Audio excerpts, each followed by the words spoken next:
अस्सलाम वालेकुम वरहमतुल्लाहि वबरकातुहू। दोस्तों, यकीनन आज से 5 दिन पहले आपने एक सफ़र का आगाज़ किया था। उसके लिए आपने सवारी इंटरनेट को इस्तेमाल किया और साथ-साथ आप यूट्यूब प्लेटफ़ॉर्म पे पहुँचे। प्लेटफ़ॉर्म पे पहुँचकर आपने इरादा किया था अल हाफ़िज़ इंग्लिश अकेडमी में आकर इंग्लिश सीखने का। तो मैं आपको बताना चाहता हूँ, आप इसी सफ़र को यूँ समझें कि आपने एक सफ़र का आगाज़ किया था। सफ़र का आगाज़ करने के लिए, मंज़िल मक़सूद तक पहुँचने के लिए आपके लिए सबसे पहली चीज़ ये डिफ़िकल्ट होती है कि आपने टिकट लेनी है, आपने गाड़ी को सिलेक्ट करना है, ढूँढना है।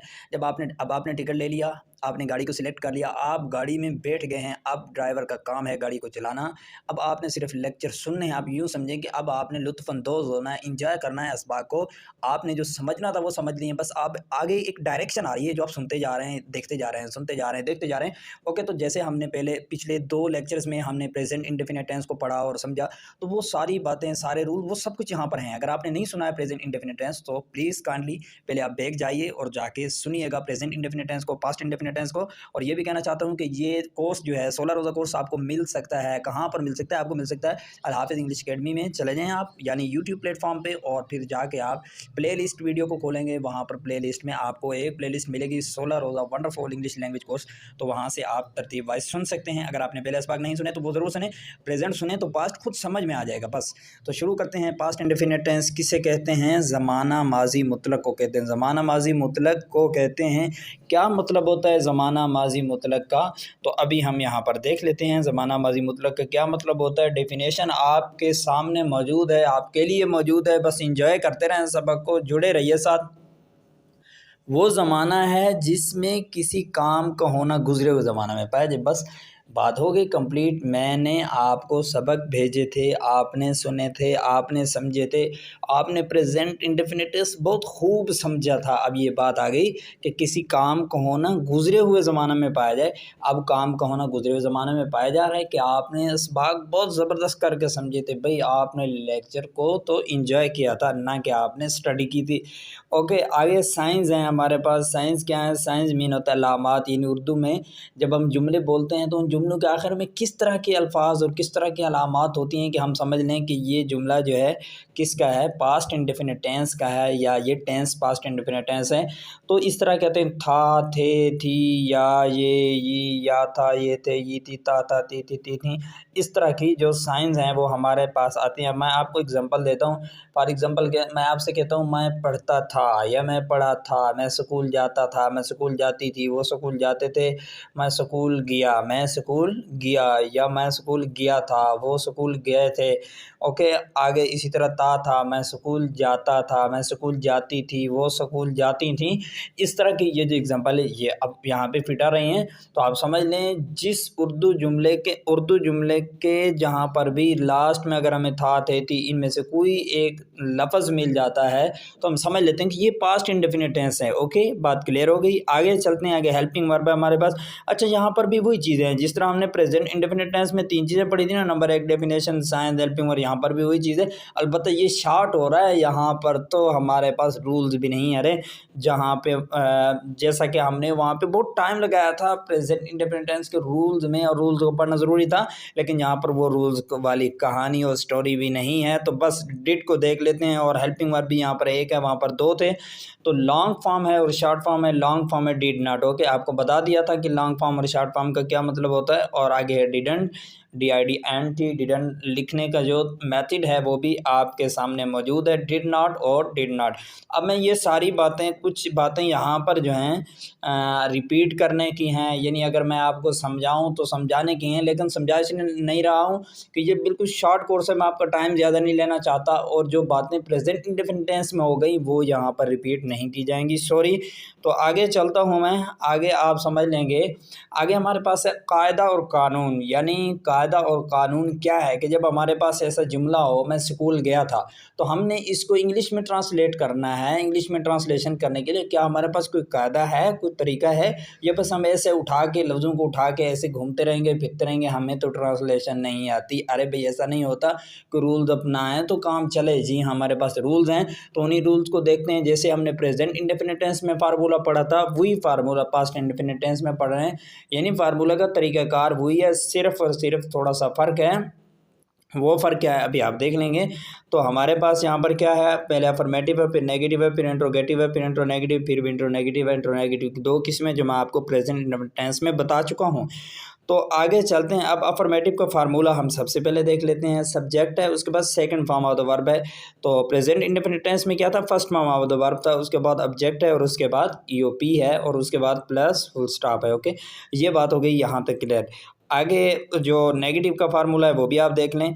Subject plus helping verb, not first form verb, object EOP plus full stop, helping verb. Okay, अब आ जाएं आप इंट्रोगेटिव में। इंट्रोगेटिव का मतलब सवाइया जुमला। ये सारी चीज़ें चूंकि आपने याद कर ली, अब मैं जल्दी जल्दी चलता चला जाऊँगा ताकि आपका टाइम बार बार एक बात के लिए ना लिया जाए।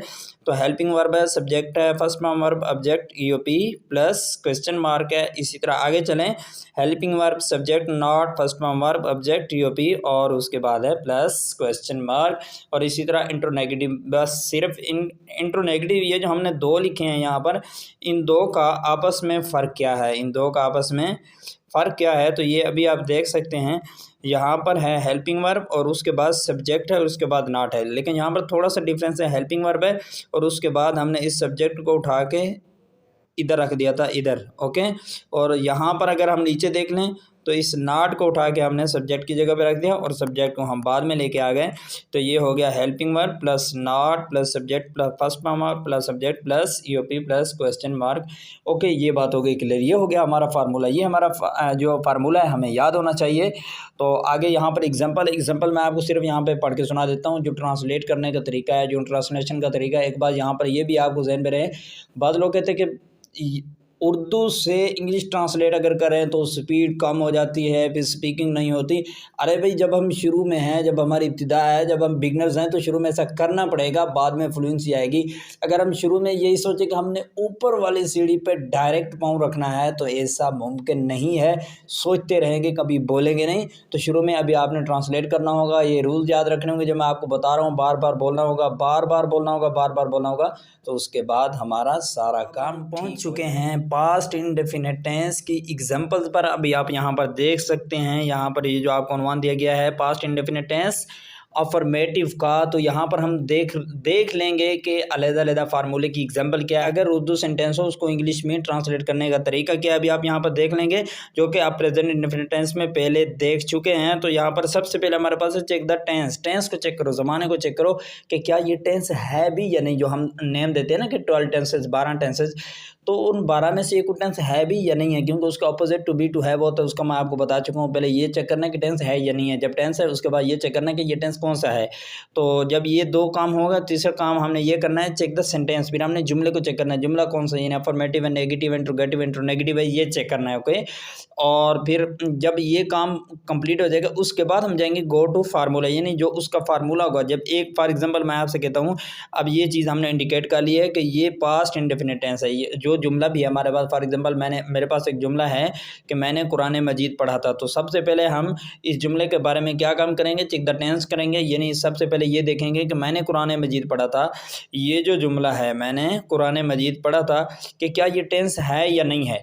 तो सबसे पहले मैंने देख लिया कि ये टेंस है, क्योंकि मैंने कुरान मजीद पढ़ा था, इसमें मूविंग है, एक्शन है, ये सब बातें बेर हो चुकी हैं। तो ये बात हो गई क्लियर। उसके बाद मैंने देखा कि ये टेंस है कौन सा, मैंने कुरान मजीद पढ़ा था, लास्ट पे है था, तो मैं समझ गया कि ये कौन सा टेंस है, पास्ट इंडेफिनिट टेंस है। 2 बातें होंगी। और उसके बाद चेक द सेंटेंस, मैंने चेक द सेंटेंस करना है, जुमले को देखना है, जुमला कौन सा है, मैंने कुरान मजीद पढ़ा था। जब मैंने देखा इसमें सवाल भी नहीं है, इनकार भी नहीं है, ताज्जुब भी नहीं है, तो ज़ाहिर है कि ये अफर्मेटिव है, ज़ाहिर है कि ये अफर्मेटिव है। अब 2 बातें हो गई। उसके बाद आगे यहाँ पर आप देख रहे हैं तीसरे नंबर पर लिखा हुआ है go to formula. Go to फार्मूले का क्या मतलब है, गो टू फार्मूले का मतलब ये है कि जब पास्ट इंडेफिनिट टेंस के अफर्मेटिव का ये जुमला है, तो फिर आपके पास जो फार्मूला है इसका आप उसके पास चले जाएंगे। ये फार्मूला आपके सामने लिखा हुआ है, फिर हम इसमें आ जाएंगे। तो सबसे पहले हमने इसमें क्या देखा है कि सब्जेक्ट लिखा हुआ है, तो फिर हम उर्दू यहाँ से सब्जेक्ट को उठा के जहन में रख के फिर हम आ जाएंगे उर्दू सेंटेंस में। यहाँ पर हम देखेंगे कि उर्दू सेंटेंस में सब्जेक्ट कहाँ है। ये नहीं देखना कि पहला हर्फ कहाँ है, क्योंकि वहाँ पर जो शुरू में हमने सब्जेक्ट रखना है, लिहाजा उर्दू में भी जो पहला हर्फ कौन सा है वो हम शुरू में रख देंगे। अगरचे यहाँ पर पहला हर्फ जो है ये सब्जेक्ट है, लेकिन यहाँ पर पहले के हम मोहताज नहीं, बल्कि हम सब्जेक्ट के मोहताज हैं। हमने सब्जेक्ट को उठाना है, तो सबसे पहले हम क्या करेंगे भाई, सब्जेक्ट उठाएंगे। अब हम तलाश करना है कि सब्जेक्ट हमारा है कहाँ। सब्जेक्ट हमारा कौन है भाई, मैंने कुरान मजीद पढ़ा था। अब इसमें कुरान मजीद पढ़ने वाला जो आदमी वो सब्जेक्ट है, तो लिहाजा मैं है, और मैं की इंग्लिश आई होती है, तो यहाँ पर हमने आई को रख दिया। उसके बाद फिर हम चले जाएंगे किसकी तरफ भाई, फार्मूले की तरफ। फार्मूले की तरफ जब जाएंगे, फार्मूले की तरफ हम गए तो हमने देखा कि यहाँ पर तो भाई लिखा हुआ है second form of the verb. यहाँ पर क्या लिखा हुआ है, second form of the verb. तो फिर हमने second form of the verb जब देख लिया, तो फिर हम इसी सेकंड फॉर्म वर्ब को जहन में रख के फिर हम आ जाना है इस फार्मूले की तरफ। हम देखेंगे कि वर्ब इसमें है कौन सा। मैंने कुरान मजीद पढ़ा था, वर्ब इसमें है कौन सा। जब हमने देखा कि मैंने कुरान मजीद पढ़ा था, अब ये पढ़ना, ये वर्ब है इसमें पढ़ना। ये क्या है दोस्तों, इसमें वर्ब है। जब ये बात क्लियर हो गई तो फिर हम इस पढ़ने की सेकंड फॉर्म को तलाश करेंगे, और सेकंड फॉर्म हमारे पास है इसकी क्या, रिसाइट, रिसाइटेड। ओके, कुरान मजीद पढ़ा था, कुरान मजीद की तिलावत की थी, रिसाइट, रिसाइटेड इसकी सेकंड फॉर्म है। तो फिर हम इसकी सेकंड फॉर्म को उठा के ले आएंगे किसकी तरह भाई, फर्स्ट फॉर्म सब्जेक्ट के बाद। ये जो हमने सब्जेक्ट लिखा था, इस सब्जेक्ट के बाद हमने सेकंड फॉर्म वर्ब को रखना है, क्योंकि हमारे पास रूल यही है कि पहले सब्जेक्ट रखो फिर सेकंड फॉर्म वर्ब रखो। तो यहाँ पर हमने सेकंड फॉर्म को रख दिया। और अगली बात मैं आपसे ये कहता हूँ, हो सकता है दोस्त परेशान हो रहे हैं कि हम वर्ब कहाँ से लें। दोस्तों आप आ जाए हाफिज इंग्लिश अकेडमी में। हाफिज इंग्लिश अकेडमी में आप सब चीज़ देख सकते हैं, सब चीज़ें देख सकते हैं, नाउन्स देख सकते हैं, आप इसी तरह वर्ब्स देख सकते हैं, आप इसी तरह स्पेशलाइज्ड वोकैबुलरी देख सकते हैं, आप इसी तरह कन्वर्सेशन देख सकते हैं, और भी आप बहुत सारी चीज़ें पा सकते हैं। तो आप यहाँ पर वर्ब्स भी दे सकते हैं, और बाकायदा वर्ब प्रोनाउंसिएशन के साथ रिटन प्रोनाउंसिएशन आपको मिलेगा, स्पोकन में आपको गुड प्रोनाउंसिएशन मिलेगा, और साथ साथ आपको सेकंड फॉर्म मिलेगी, थर्ड फॉर्म मिलेगी, साथ मीनिंग भी मिलेंगे। तो आप प्लेलिस्ट खोल के आप वर्ब मीनिंग जो आपके सामने प्लेलिस्ट आएगी उसको ओपन कर सकते हैं, और रोज़ाना के एतबार से आप स्टडी करें, और सेकंड थर्ड फॉर्म आप आराम से वहाँ से हासिल कर सकते हैं। तो आगे आप देख लें, यहाँ पर हमारे पास है तीसरे नंबर पे। फिर हमने फार्मूले में चला जाना है। फार्मूले में जाके फार्मूले में हम गए तो हमने देखा कि यहाँ पर तो ऑब्जेक्ट है। तो ऑब्जेक्ट के साथ अब हमने क्या करना है दोस्तों, तो ऑब्जेक्ट है तो ज़ाहिर है फिर वही काम करना है कि इसी ऑब्जेक्ट को जहन में रखते हुए फिर हम आ जाएंगे उर्दू फार्मूले की तरफ। फिर हमने देखना है कि हमारा यहाँ पर ऑब्जेक्ट कौन है, ऑब्जेक्ट किसे कहते हैं, तारीफ डेफिनेशन हमारे जहन में मौजूद है। तो फिर हम देखेंगे ऑब्जेक्ट कौन सा। हमारा ऑब्जेक्ट जो है वो कुरान मजीद है, क्योंकि पढ़े जाने का काम जो हुआ था वो किस पर हुआ था, कुरान मजीद पर हुआ था, लिहाजा ये ऑब्जेक्ट है। तो ऑब्जेक्ट को लास्ट पर रख देंगे। द होली कुरान आ गया, यहाँ पर आ गया द होली कुरान। उसके बाद चूँकि उर्दू में बात कंप्लीट हो गई हमारी, यहाँ पर फुल स्टॉप रख देंगे, बात हो गई कंप्लीट। आगे ईओपी कुछ ज़रूरी जुज़ नहीं है, कंपोनेंट नहीं है कुछ ज़रूरी, तो इसलिए ईओपी को छोड़ देंगे, हमारा जुमला जो कंप्लीट हो जाएगा। आगे जो 4 किस्म के जुमले बचे हुए हैं, यानी इंट्रोनेगेटिव के 2 हैं, बाकी नेगेटिव इंट्रोगेटिव है, इस तरह 3 बनते हैं। तो ये जो हैं ये उनका भी यही बिल्कुल सेम यही मेथड है, उनको भी इसी तरह ट्रांसलेशन करना है। ट्रांसलेट करने का बार बार फायदा ये होगा कि आपके जहन में एक बात नक्श हो जाएगी। फिर जब आप किसी से इंग्लिश बोलने लगते हैं तो डायरेक्टली एक दफ़ा एक सेकंड में एक सोच आती है, वो सब कुछ हो जाता है, फिर आप बोल लेते हैं। और एक दफ़ा ऐसा आता है कि आप बिल्कुल अनइंटेंशनली आप बोल रहे होते हैं, गैर इरादी तौर पर आप बोल रहे होते हैं। आपको ये सब कुछ सोचने की ज़रूरत नहीं होती, ये बिगनर्स के लिए है, आप तवज्जो करें, एक्सरसाइज करें। तो आगे है नेगेटिव की एग्जाम्पल। वही बात है कि सबसे पहले आपने क्या करना है, पहला काम आपने क्या करना है भाई, फॉर एग्जाम्पल आपके पास ये जुमला है, मैंने उसको गाली नहीं दी थी। अब ये जुमला है आपके पास, तो आपने इसको इंग्लिश में ट्रांसलेट करना है। सबसे पहले आपने क्या तरीका करना है, चेक द टेंस करना है, यानी टेंस है या नहीं, अगर टेंस है तो ये कौन सा टेंस है। दूसरे नंबर पे आपने चेक द सेंटेंस करना है, यानी जुमले को देखना है अफर्मेटिव, नेगेटिव, इंट्रोगेटिव है या इंट्रो या क्या है भाई, इंट्रो नेगेटिव है। जब यहाँ पर आप पहुँच गए, यानी 2 चीज़ें आपने क्लियर कर ली कि ये है भी टेंस और उसके बाद ये पास्ट इंडेफिनिट टेंस है। तीसरे नंबर पे आपने ये चीज़ क्लियर की कि ये जुमला जो है ये नेगेटिव है, क्योंकि इसमें इनकार है, मैंने उसको गाली नहीं दी थी, ये इनकार है। अब ये चीज़ें क्लियर हो गई, फिर उसके बाद गो टू फार्मूला, फार्मूले की तरफ चले जाएंगे। पीछे आपने फार्मूला देख लिया है या यहाँ पर भी आपके सामने लिखा गया है, तो इस फार्मूले को जब आप देखेंगे, फार्मूला हमारे पास मौजूद है। इस फार्मूले में आके हमने फिर काम क्या करना है, तो जो सबसे पहली चीज़ होगी हम उसको उठा लेंगे, जो सबसे पहली चीज़ होगी हम उसको उठा लेंगे। ये है हमारे पास सब्जेक्ट, तो इसी सब्जेक्ट को उठा के हम आ जाएंगे फिर उर्दू जो हमारे पास सेंटेंस है उसमें हम आ जाएंगे। उसमें आके हम इसी सब्जेक्ट को ढूंढेंगे। मैंने उसको गाली नहीं दी थी, तो इसमें हमारा सब्जेक्ट कौन है, इसमें मैं है कि गाली नहीं देने वाला, एक काम नहीं करने वाला वो मैं है। तो शुरू में हम यहाँ पे रख देंगे क्या, शुरू में हम रख देंगे आई, शुरू में रख देंगे हम आई, तो ये यहाँ पर रखा हुआ है आई। उसके बाद हम आ जाएंगे हेल्पिंग वर्ब में। ओके, यहाँ पर लिखा हुआ है हेल्पिंग वर्ब। अब सवाल यह है कि हम हेल्पिंग वर्ब कौन सा रखेंगे। भाई आपने इंडिकेट कर लिया ना कि ये पास्ट इंडेफिनिट टेंस है, इंडिकेट आपने कर लिया ना कि ये टेंस है, पास्ट इंडेफिनिट टेंस है। ओके, तो ज़ाहिर है पास्ट इंडेफिनिट टेंस में हेल्पिंग वर्ब जो आता है वो डिड आता है, अलबत्ता इसके अफर्मेटिव में नहीं आता है, तो वहाँ पर फार्मूले में भी नहीं था। तो हेल्पिंग वर्ब तो हमने पहले देख लिया है, मुतय्यन है, तो यहाँ पर हम डायरेक्टली डिड रख लेंगे। तो यहाँ पर दूसरी दफ़ा आपको आने की ज़रूरत ही नहीं है इस उर्दू में, क्योंकि यहाँ पर उर्दू में हेल्पिंग वर्ब नहीं होता है, बल्कि ये जो ज़माने की साख्त होती है इसके साथ मुतय्यन होता है कि हेल्पिंग वर्ब हमने कौन सा रखना है। जो कि आपने जब भी मुतय्यन किया था कि ये पास्ट इंडेफिनिट टेंस है, ज़ाहिर है कि जब भी हेल्पिंग वर्ब इसमें यूज़ होगा तो डी यूज़ होगा।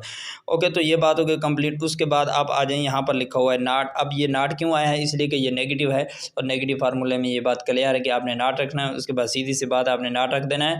और उसके बाद अब आ जाए, यहाँ पर लिखा है first form of the verb. Okay, इसके अफर्मेटिव में सेकंड फॉर्म यूज़ होती है, बकिया सब में फर्स्ट फॉर्म यूज़ होती है। बकिया सब में क्या होती है भाई, फर्स्ट फॉर्म यूज़ होती है। तो अब इसी फर्स्ट फॉर्म को उठा के फिर आप आ जाएंगे उर्दू सेंटेंस की तरफ, फिर आप आ जाएंगे उर्दू सेंटेंस की तरफ। इसमें आपने ढूंढना है कि इसका जो वर्ब है वो कहाँ है। भाई इसका वर्ब जो है ना वो है गाली देना। इसका वर्ब क्या है, गाली देना। अब इस गाली देने को हमने उठाना है और इसके फर्स्ट फॉर्म को लगाना है। गाली देने का वर्ब जो है इसकी इंग्लिश अब्यूज़, इसकी इंग्लिश क्या है भाई, अब्यूज़ है। ये आ गई अब्यूज़, तो ये बात हो गई क्लियर। और उसके बाद आगे क्या हमारा है, ऑब्जेक्ट। आगे हमारा क्या है, ऑब्जेक्ट। जिस पर काम वाक़ हो रहा हो, जिस पर ना वाक़ हो रहा हो, उसको हम ऑब्जेक्ट कहते हैं।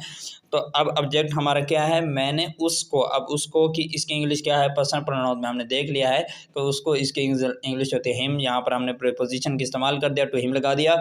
आगे हमारे पास ईओपी नहीं है, तो हमने फुल स्टॉप लगा के अपना काम कंप्लीट करके हमने आपसे छुट्टी ले ली है, बात कंप्लीट हो गई। ओके, आगे हमारे पास example past indefinite tense. Example past indefinite tense का इंट्रोगेटिव है। इंट्रोगेटिव मीन सवालिया।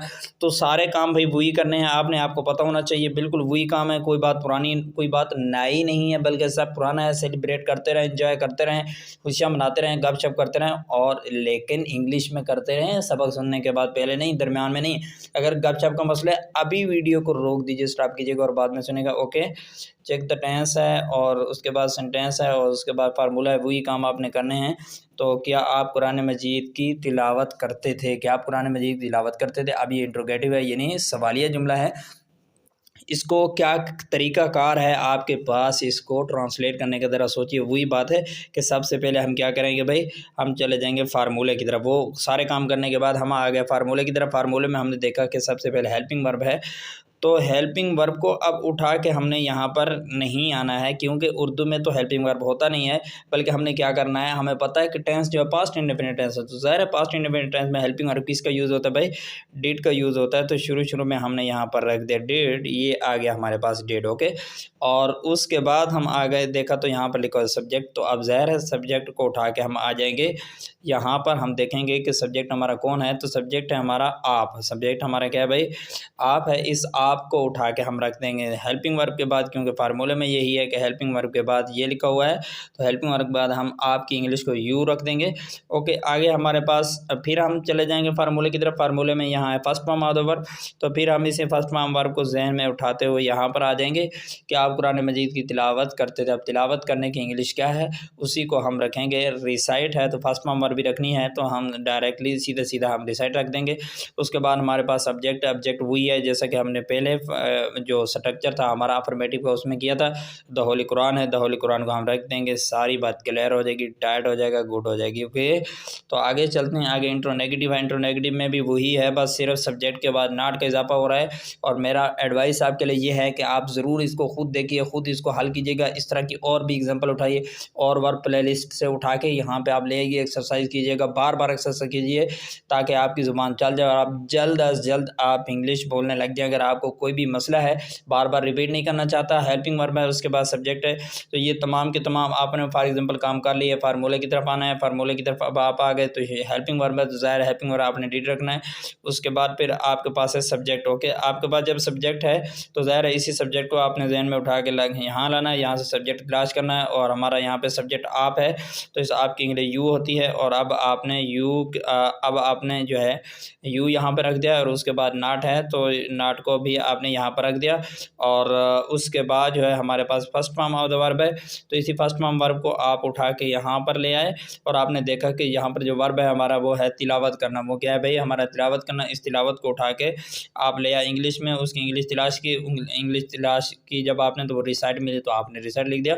और उसके बाद है हमारा ऑब्जेक्ट। ऑब्जेक्ट किसे कहते हैं, जिस पर कोई काम आके हो रहा हो, जिस पर कोई क्या हो रहा भाई, काम आके हो रहा हो। तो इसी ऑब्जेक्ट को उठा के हम उर्दू में आ गए। उर्दू में देखा हमारा ऑब्जेक्ट कौन है, हमारा ऑब्जेक्ट क्या है भाई, कुरान मजीद है, क्योंकि पढ़ा जाने वाला जो काम है वो कुरान मजीद पर है। तो इसी कुरान मजीद को उठा के हम आ जाएंगे किसकी तरफ भाई, इंग्लिश सेंटेंस की तरफ जो हम लिख रहे थे, जो बना रहे थे। तो हाउल कुरान लिख देंगे, बात हो जाएगी कंप्लीट।